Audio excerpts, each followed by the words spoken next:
Hi, can you hear me? Hi, I'm Michaela Burns, and this is my mentor, Erica Dolan. Hello, audience. Erica and I had a recent discussion about pain and the frustration of unspoken emotions and feelings, particularly with people from our past and with ourselves. We realized that this frustration stemmed from unfinished business, so we decided to draft a piece during one of our pair meetings and letting those emotions and feelings speak for us. This is unfinished business. 1601 Madison Avenue, apartment 1E. No invitation necessary.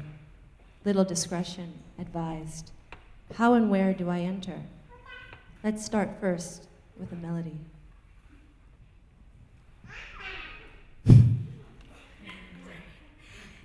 In a moment of weakness, she saw her flaws.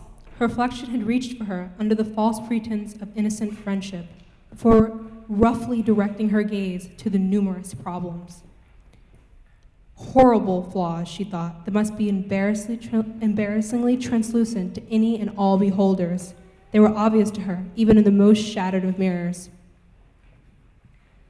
I wanted to sing one of those Nina Simone songs, but tried to remember a song I never really knew the words to, and hoped you'd remember, at least help me find.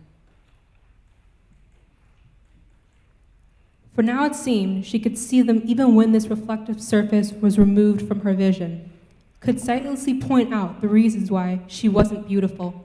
Her hair was too short to be truly feminine, her chipped teeth easily yellowed. She couldn't keep a straight posture, her eyes looked plain, she was short, fat, and that acne, how could anyone look at her at all? Instead, you gave me Coltrane jazz, footed in black stilettos, pounding its heels against the side street pavement with a grit. I wanted to dance. She couldn't even make up for the failings of her character. She couldn't even make up for the failings in her appearance with character. She wasn't strong, funny, friendly, or kind. Was she even smart? As usual, this dark train of thought led her down an even more shadowed road. I wanted to fly. She didn't like to linger on her flaws, yet sometimes it seemed an inescapable pastime, demanding her attention like a bothersome sneeze.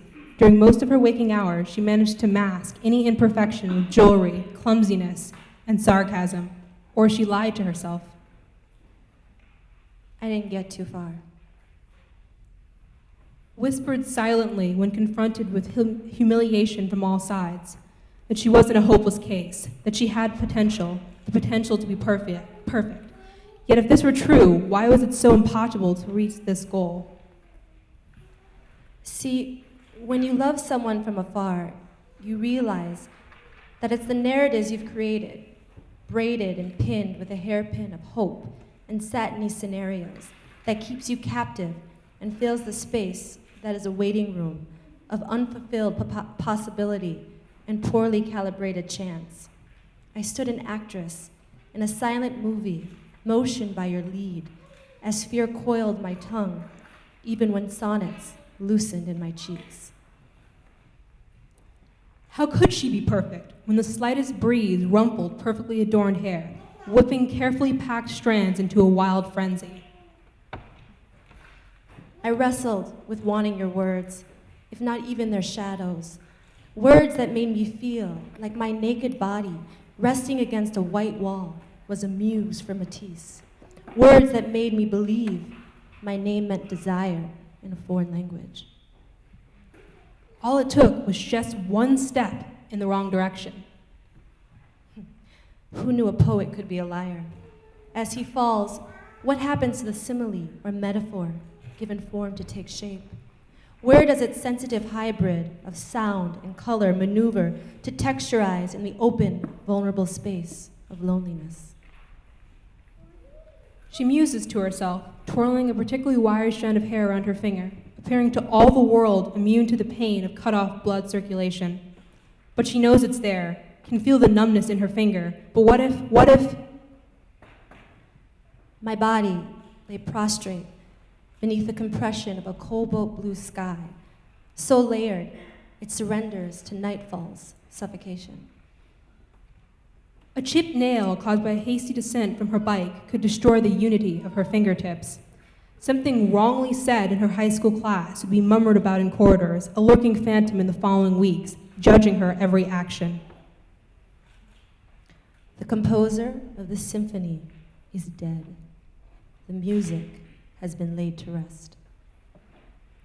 And the list lengthens as her already fragile mind sprints away from her. Thank you.